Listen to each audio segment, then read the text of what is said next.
Assalamualaikum students, welcome to my channel Sadaqat Ali channel. Student exercise number 6.3 का आज question number 5, 6, 7 और 8 आज इस वीडियो में हम करने जा रहे हैं स्टूडेंट। इससे पहले हमने इसका क्वेश्चन नंबर 4 तक हमने इसके क्वेश्चन किए थे, तो शुरू करते हैं नंबर 5 की तरफ। आ जाते हैं स्टूडेंट, उसको रीड करते हैं। Tabassum earns 40,000 in a month and spends 39,800. Find the ratio of her saving to her income. Also, find the ratio of her expenditure to her income.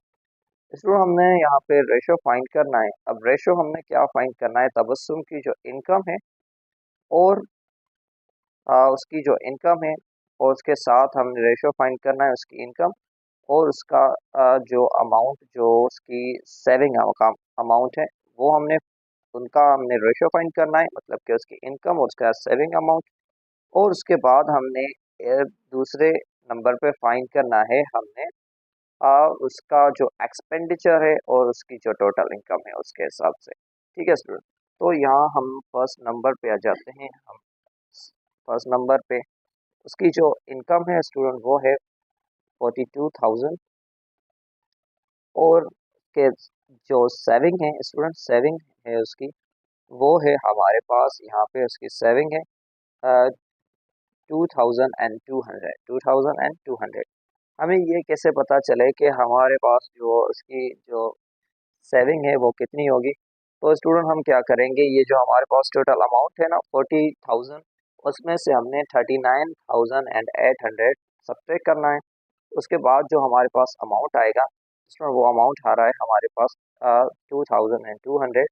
ये उसकी जो है वो सेविंग है। ठीक है स्टूडेंट, तो नंबर 1 पे हमने इसका रेशो फाइंड करना है और नंबर 2 पे हमने आना है कि उसकी जो टोटल इनकम है और उसके बाद जो उसका एक्सपेंडिचर है, जो उसका खर्चा है स्टूडेंट 39,800, इनका हमने रेशो निकालना है।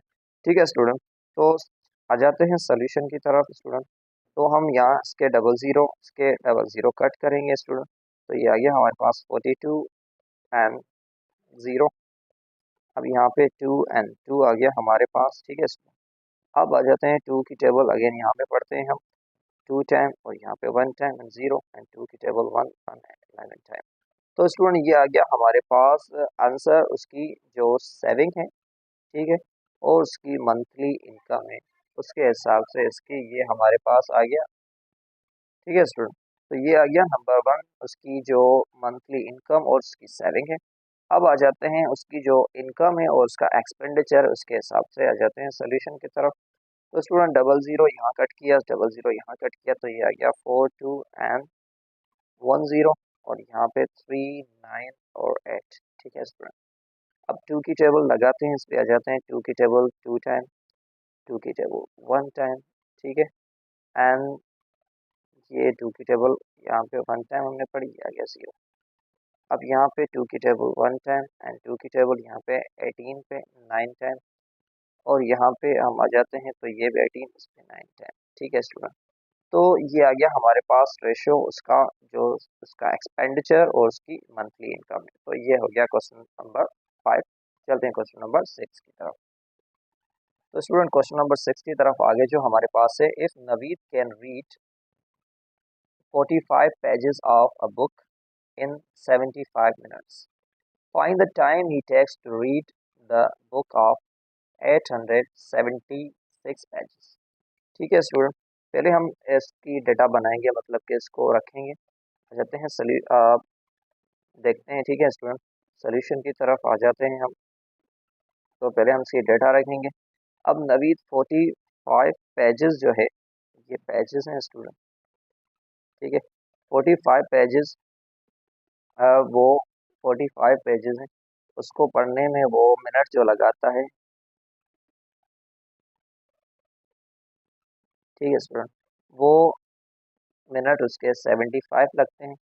अगर उसके पास जो है 876 पेजेस का एक बुक आ जाए। ठीक है स्टूडेंट, तो यहाँ पे देखें पेजेस बढ़ रहे हैं, तो वो कितना टाइम लेगा। ठीक है स्टूडेंट, जाहिर बात है पेजेस ज़्यादा होंगे तो टाइम भी ज़्यादा लगेगा।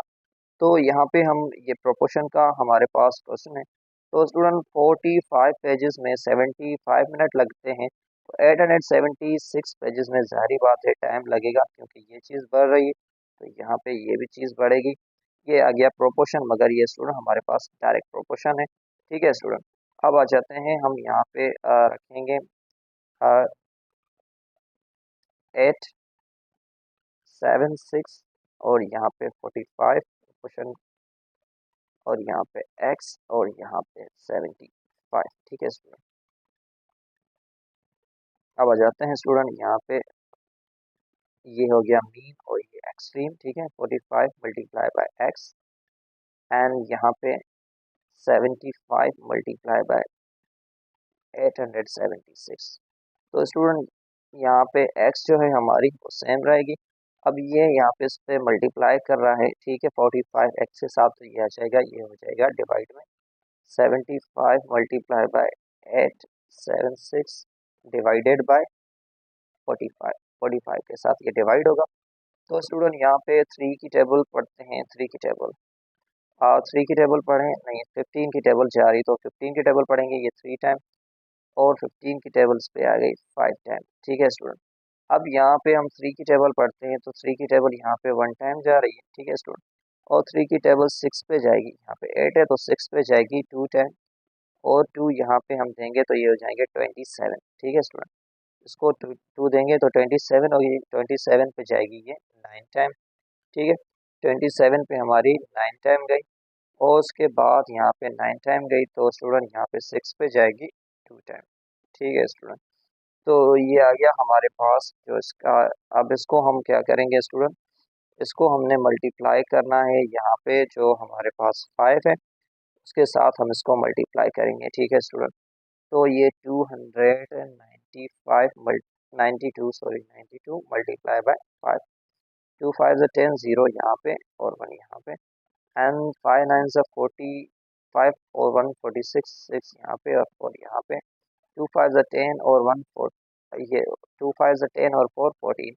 तो स्टूडेंट ये आ गया हमारे पास answer x is equal to 1460। ठीक है स्टूडेंट, अगर ये आ गया हमारे पास आंसर। ठीक है, अगर बुक 876 पेजेस की होगी तो स्टूडेंट टाइम यहाँ पे हमारे पास ये लगेगा। चलते हैं क्वेश्चन नंबर 7 की तरफ। तो अगेन स्टूडेंट हम क्वेश्चन नंबर 7 की तरफ, अब क्वेश्चन नंबर 7 है, a book covers 130 pages with 24 lines on every page. If we make the same book of 80 pages with increasing number of line, how many lines would be there on each page। तो student यहाँ हमारे पास जो एक book है जिसमें student 130 pages है, 130 pages हैं, और उस एक पेज पे जो लाइन है वो है 24। ठीक है स्टूडेंट, अब यहाँ पे हमने क्या करना है, अब यहाँ पे हमारे पास हमें ये कह रहा है कि अगर हम वो जो बुक है ठीक है उसको 80 पेजेस का कर दें, ये पेजेस हैं और ये लाइंस। ठीक है स्टूडेंट, तो उसकी हम अब पेजेस हम 80 कर दें और उसकी लाइनें बढ़ा दें स्टूडेंट। ठीक है, तो वो एक पेज पे कितनी लाइन्स आएगी। तो स्टूडेंट यहाँ देखें कि ये चीज़ घट रही है और ये चीज़ वो बढ़ रही है, तो ये प्रोपोर्शन है, इनवर्स प्रोपोर्शन हमारे पास।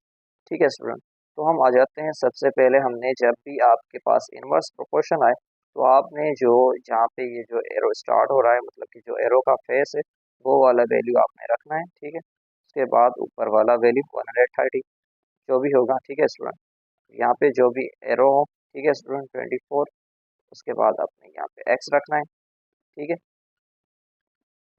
अब आ जाते हैं, ये हो गया हमारे पास मीन और ये हो गया हमारे पास एक्सट्रीम। तो यहाँ पे इजी वही है कि आप जो एक्स के साथ जो वैल्यू हो वो आप यहाँ पे रखें, उसके बाद यहाँ पे 130 24 जो भी वैल्यू हो, ठीक है स्टूडेंट, वो आपने यहाँ पे रखना है। अब स्टूडेंट ये देखें कि ये आ गया हमारे पास अब x इज इक्वल टू, अब ये एक के साथ 80 मल्टीप्लाई हो रहा है तो यहाँ हम इसको लेके आएंगे स्टूडेंट, ये सेम रखेंगे तो ये इसको डिवाइड करेगा, ठीक है स्टूडेंट 80। तो 0 हमने यहाँ पे कट किया, 0 यहाँ पे कट किया, 8 की टेबल यहाँ पे 1 टाइम और 8 की टेबल यहाँ पे 3 टाइम। अब 3 3 ये हो गया 9 और 3 1 से 3। तो स्टूडेंट x हमारे पास जो x इज इक्वल टू 39। तो स्टूडेंट अगर हम पेजेस कम करते हैं, 80 पेजेस का करते हैं, तो उस पे जो लाइन इंक्रीज करते हैं तो वो लाइन एक पेज पे 39 होगी, ठीक है स्टूडेंट। तो चलते हैं लास्ट जो क्वेश्चन नंबर 8 है उसकी तरफ। तो स्टूडेंट क्वेश्चन नंबर 8 पे आगे हम, वो है हमारे पास, if 80 workers complete a work in 6 days, find the number of days required to complete the same by 10 workers। ठीक है स्टूडेंट, अब देखें कि वर्कर्स हैं हमारे पास, अब 80 वर्कर्स वर्क करते हैं, काम करते हैं, जिसको वो 6 डेज में कंप्लीट करते हैं, ठीक है स्टूडेंट। अब यहाँ पे ये कहा जाता है कि अगर 80 वर्कर्स 6 डेज में काम कर रहे हैं तो हम जो वर्कर हैं उसकी तादाद घटा के 10 कर दें तो वो कितने डेज लेंगे, ठीक है स्टूडेंट। अब देखें कि ये चीज़ हमारे पास घटी, जाहिर बात है कि अगर वर्कर कम होंगे तो डेज ज़्यादा लगेंगे, तो ये चीज़ बढ़ेगी स्टूडेंट, ठीक है। तो इस हिसाब से आपने रखना है। अब आते हैं तो उल्टा आपने वैल्यू लेना है 10, उसके बाद यहाँ पे 80 प्रोपोर्शन, अब ये x और यहाँ पे सॉरी 6 और यहाँ पे x, ठीक है स्टूडेंट, ये मीन और ये आ गया हमारे पास एक्सट्रीम, ठीक है। अब 10 multiply by x is equal to 80 multiply by 6, ठीक है स्टूडेंट। तो आपने x is equal to 80 multiply by 6 divided by 10, ठीक है स्टूडेंट। तो अब यहाँ पे हमने 10 की टेबल 1 टाइम और 10 की टेबल 8 टाइम लगाई। अब 8 मल्टीप्लाई बाय 8 को मल्टीप्लाई करते हैं हम 6 के साथ स्टूडेंट, तो ये आता है 48, ठीक है स्टूडेंट। अगर हम वर्कर 10 करेंगे तो डेज वो हैं 48 लगेंगे। तो यहाँ पे हमारा जो क्वेश्चन नंबर 8 है ये कंप्लीट हो गया।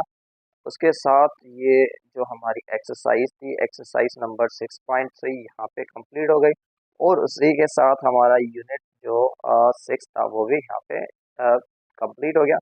अगर आपको वीडियो ये हमारी आपके लिए हेल्पफुल हो, साबित हो, तो स्टूडेंट काइंडली हमारे चैनल को सब्सक्राइब करें और बेल आइकन को प्रेस करें ताकि जो मेरी न्यू आने वाली वीडियो है वो आप तक पहुँचे। Thank you.